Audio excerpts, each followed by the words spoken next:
Have you ever wondered how to create smooth, bouncy text animations in After Effects? Today I'm breaking down the entire process step by step so you can master this technique. Let's get started.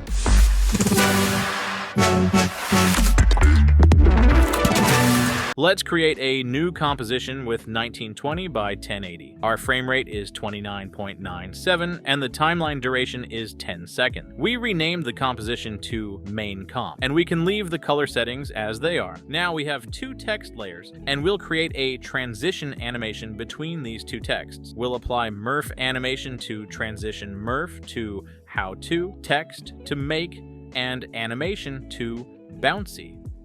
Actually, this is not exactly Murph, it's more of a match cut, but it resembles Murph, so I called it that. To achieve this, we need to separate each letter in these sentences individually. First, I'll move the text down and change its color to green. Right-click on the first text and go to Create. Create Shape from Text. Now, as you can see, it has converted the text layer into a shape layer. When we open the Contents option, we can see all the letters individually. Instead of manually separating them one by one, we'll take a shortcut using a plugin. Right-click, go to the Motion Tool plugin, and click on the Extrude Shape option. Now it automatically separated the shape layer into individual characters for me.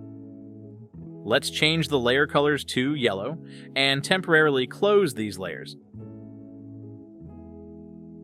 I'll open them again and align them to the other text using the Align tool.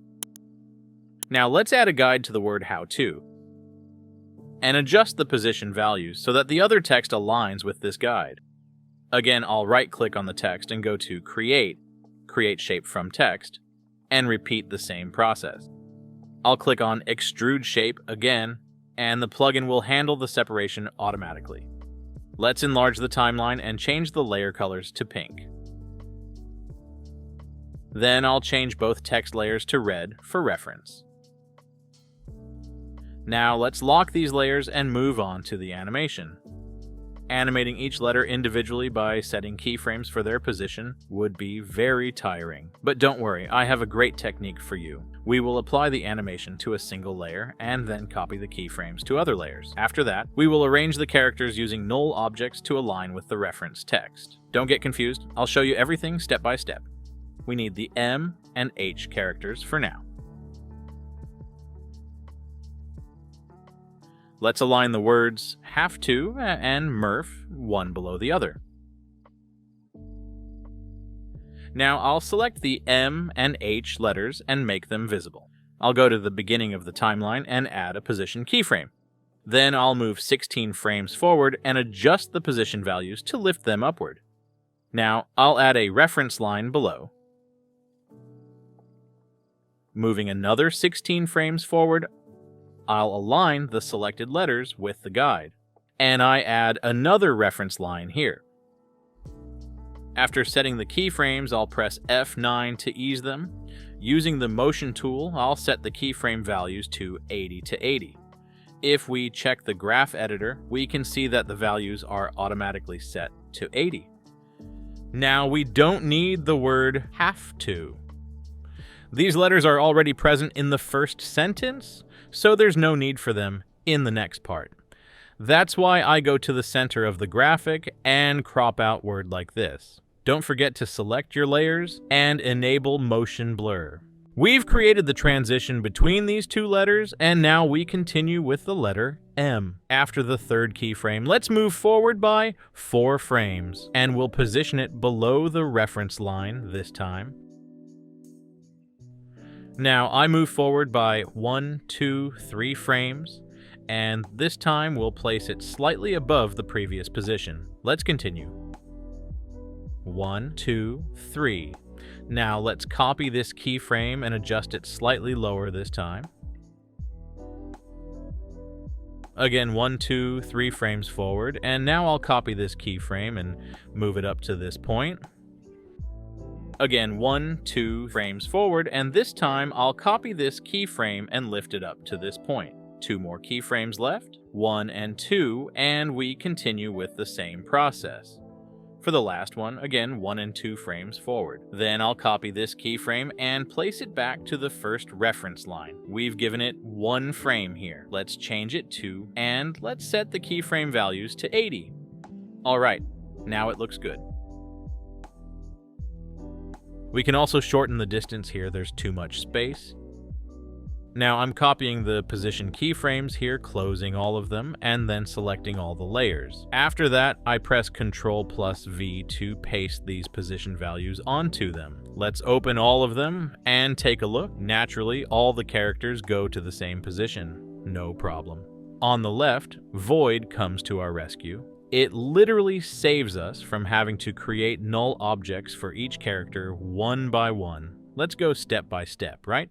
After selecting the have to make bouncy text, let's make it visible. Now, if I hold down the Shift plus Alt keys and click this button once, Void will create a null object for each one. How cool is that? If I move these null objects to the top, we can adjust their positions more easily. The animations are already ready. We just need to place the characters in their positions. Now let's open the reference text we previously closed. Starting from the end, I'll begin with the letter Y and place all the characters onto our reference text. Next, I'm placing the N letter. Here, we didn't create a null object for the C letter. Its color is still red as well. I'm making the necessary adjustments and placing it in its position. Alright, I'll go through this part quickly. You repeat the same process.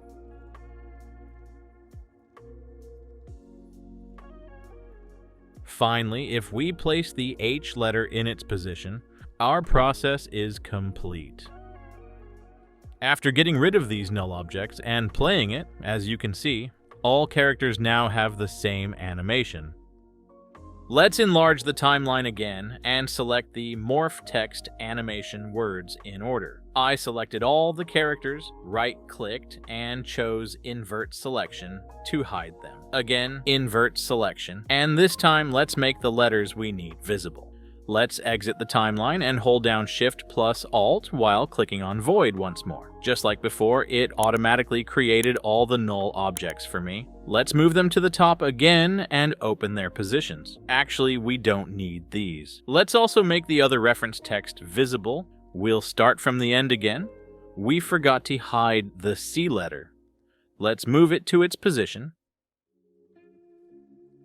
Alright, now we can start from the end. First, I'm placing the N letter. It doesn't have to be perfect. There won't be a significant difference anyway. I'll go through this part quickly. You repeat the same process. Once we take the last letter as well, we're done. If we check the M letter, we'll see that it's already in place. We can also delete these null objects. We no longer need the reference text either. I select all the layers with Ctrl+A and make them all visible. Now we're going to arrange the animation sequence of the texts. Let's close the how to and morph words first. We've already set them, so what's next? We'll adjust the transitions of the make and text letters. Therefore, let's select make and the text letters from below and open the position keyframes. Again, we'll find the midpoint between these two keyframes and cut the layers exactly at this point. Since the word make is in the first sentence, I'll cut it like this. And since text comes later, I'll cut it this way. Let's make this layer yellow and the text letters fuchsia to avoid confusion. Our last words are animation and bounce. Let's bring these two word layers together. Let's adjust the layer colors again. In fact, I selected bounce and changed its color to orange. Now let's open the position values. Bounce is the first word and animation comes after it. I'm cutting the animation layer like this. Let's close the positions and make them all visible. We forgot to cut the morph letters at the entrance. Let's adjust that too. Yes, now we've got the desired result. Now we need to sequence these animation words, and that's very simple. Let's enlarge the workspace again and open a reference from the first letters. Now let's adjust the keyframes of the make and text letters so that they come before the end of the reference keyframes here. Since the word make is at the beginning, don't forget to extend it again. We need to do the same for the last word as well. We can roughly take it up to here. Since the word bounce is also at the beginning, let's put it back in its place. Press the P key to close the positions and play it to see how the animations move in sequence. I think we can add one more frame. Let's open the references again.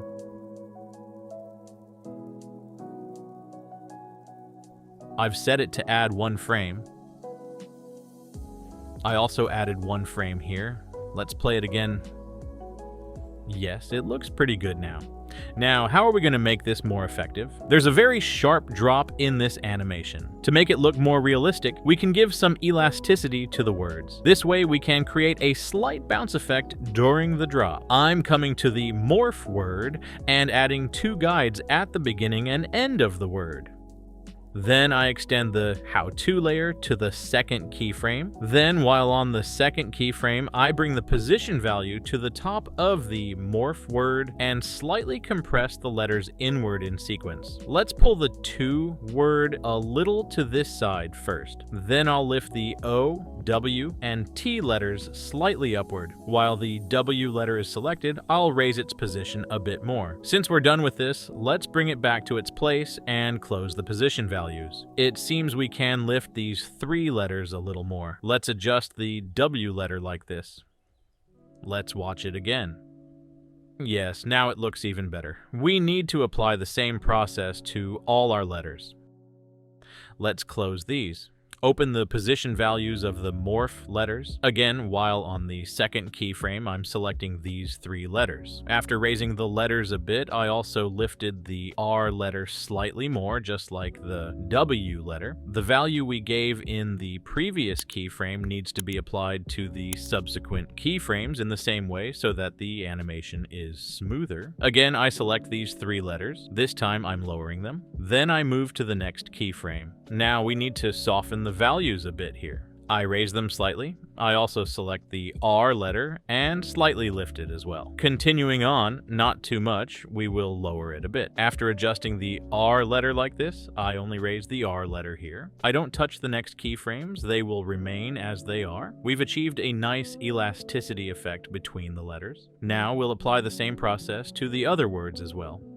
Let's move to the text word, and again add two guides at the beginning and end. Next, open the position values of the make word and extend the layer up to the second keyframe. Now, while on this keyframe, bring the make word to the same position as the text word. Then I'll compress these letters a bit inward to create a nice transition effect. In fact, let's select all of them and compress them a bit more. While here, I'll repeat the same process for the K and A letters as we did for the other word. We're done with this one too. After bringing it back to its original position, let's move on to our next word, text. I'll repeat the same process over the next 4 keyframes by softening the impact of the animations.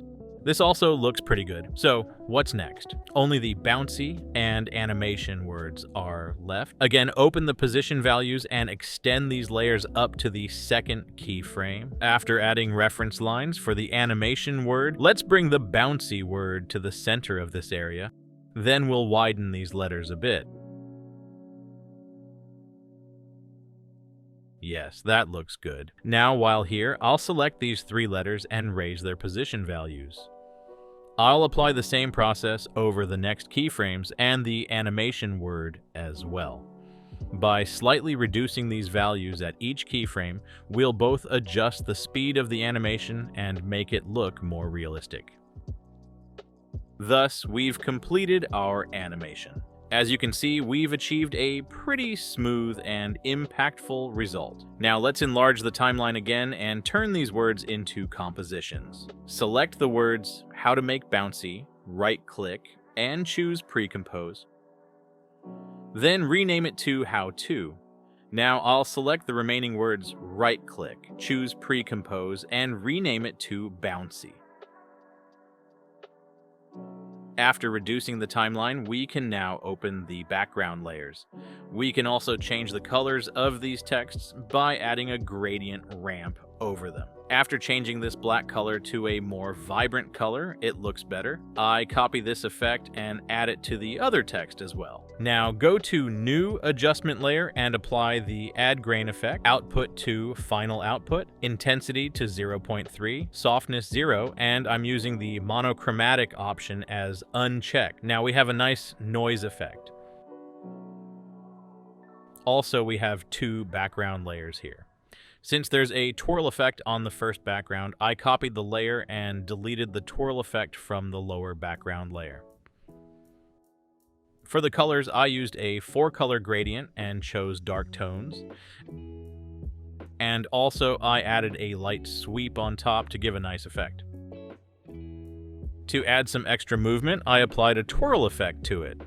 Also, to soften the image, added a fastbox blur on it and set its value 22. And here's our animation. Thank you so much for sticking around until the end. I hope you found the video helpful. If you'd like to see more content about After Effects and motion design, hit the subscribe button. For even more tips and behind-the-scenes content, follow me on Instagram. You won't want to miss it. Thanks for watching, and I'll see you in the next video. Take care.